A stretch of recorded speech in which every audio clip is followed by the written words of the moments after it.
Pepita, vamos chamar então, já entre nós, Fernanda Manhota, nossa analista de internacional. Seja muito bem-vinda, boa tarde.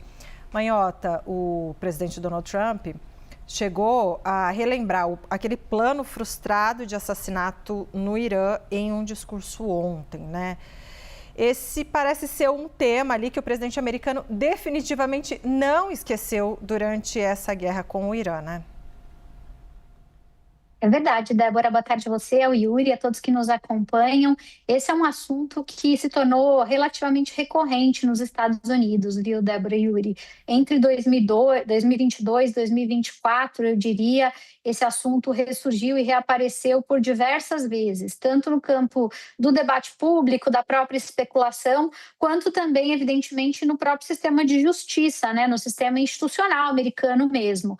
A verdade é que essas possibilidades elas ficaram muito mais afloradas, Débora, depois que lá em 2022 o governo americano praticou aquele atentado, né, que levou à morte de uma figura muito importante das forças iranianas, né, o Soleimani, e que, se todo mundo se lembra, inclusive gerou uma promessa de retaliação pelo lado iraniano, né? Eles hastearam aquela bandeira famosa da vingança e disseram que iam, de certa maneira, devolver na mesma moeda. Então, dando a entender que um alto oficial tinha que ser vingado também pela morte de outro alto oficial, né? Isso nunca foi dito com todas as letras, mas foi o que ficou no ar, né? A vingança severa que eles prometeram na época.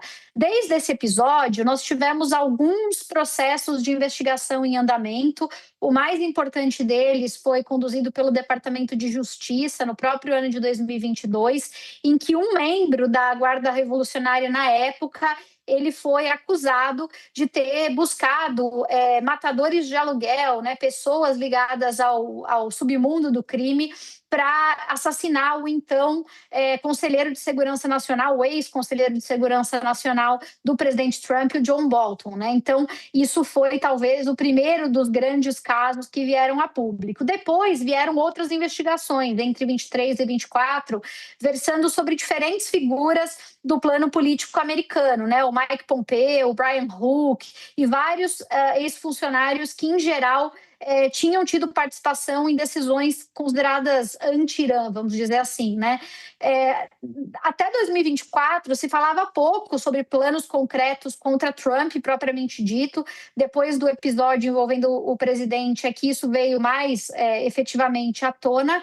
E agora esse tema reaparece porque, de novo, olho por olho, dente por dente. Quer dizer, a grande liderança tendo sido assassinada, né, o Ayatollah Khamenei, reacende a ideia de que poderia ser um caminho viável, uma opção, de alguma maneira, vingar essa morte com uma alta liderança americana da mesma estatura.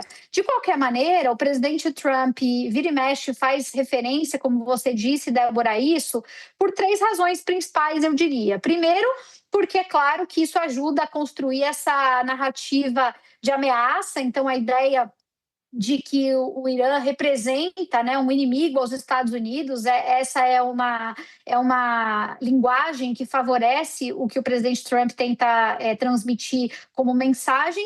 Ajuda, em segundo lugar, como também uma justificativa política para a continuidade da guerra. Então, a gente está falando, nesse caso, né, de uma ameaça pessoal, mas que se estende aos Estados Unidos como um todo. Então, reforça essa ideia de autodefesa que o próprio governo americano empreendeu para justificar o ataque a Teherã.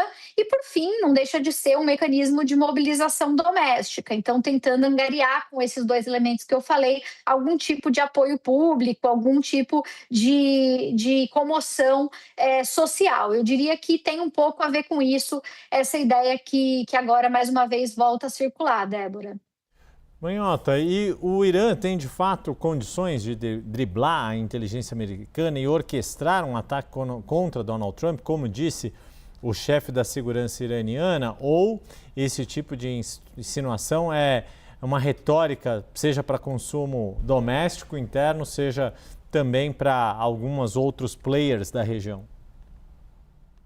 Yuri, agora eu vou me valer da máxima dos internacionalistas, hein? Eu vou usar a frase mais temida pelo internacionalista, que é o famoso "é possível, embora não seja provável", né? E eu digo isso porque é claro que o Irã tem recursos, né, e mecanismos, tanto institucionais diretos quanto indiretos, para eventualmente operar algum tipo de atentado ou de missão nessa direção, seja pelas forças Quads, que são conhecidas, né, como a unidade talvez mais importante, de mais elite, né, da Guarda Revolucionária Islâmica. Eles fazem uma série de operações consideradas operações clandestinas, eles apoiam milícias, eles têm uma rede bem consolidada no exterior.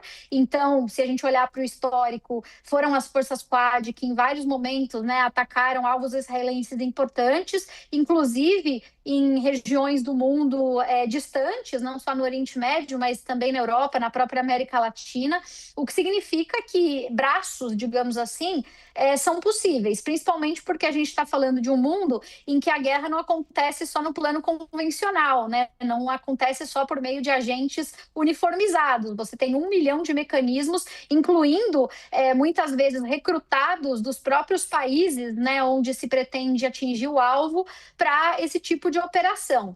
Agora, eu digo que é possível, mas não é necessariamente provável por tudo que a gente já sabe, né? Existem obstáculos que são importantes, que não podem ser ignorados. A proteção da inteligência americana é um deles. O presidente Trump e as altas autoridades americanas, sobretudo no contexto da guerra, são cercados, né, de uma série de protocolos do serviço secreto que estão agora ainda mais reforçados para interceptar comunicação, monitorar agentes estrangeiros. Tem sido um movimento desde que o ataque ao Irã aconteceu, justamente porque se tem na conta a possibilidade de alvos domésticos nos Estados Unidos. Então, o Irã não tem condições de atacar o país de uma maneira direta, com os seus mísseis, por exemplo, mas poderia, sim, alimentar via suas redes clandestinas atentados ou situações episódicas que poderiam gerar um ônus importante para os Estados Unidos.